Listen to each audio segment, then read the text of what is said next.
வணக்கம் நண்பர்களே. பகுத்தறிவோம் சேனலுக்கு உங்களை வரவேற்பதில் மகிழ்ச்சி அடைகிறேன்.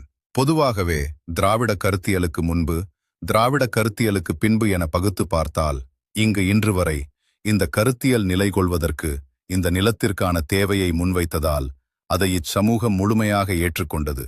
மேலும் இக்கருத்தியலின் தாக்கமானது மனித சமூகத்திற்கு எதிரான விஜயங்களை நிகழ்த்துகின்ற அரசியல் என்ன, அத்தகைய அரசியல்வாதிகளின் நோக்கங்களையும் அடையாளம் காட்டியதாலும் அதை இந்த சமூகம் ஏற்றுக்கொண்டதாலும் ஒரு நூற்றாண்டுக்கு மேலும் திராவிட இயக்கங்களின் வளர்ச்சி மேன்மை அடைந்திருக்கின்றது.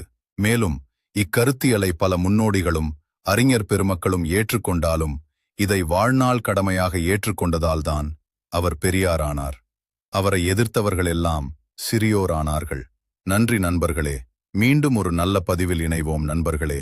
இக்கருத்தை ஏற்றால் நீங்கள் நம் சேனலை தாராளமாக ஆதரிக்கலாம். நன்றி, வணக்கம்.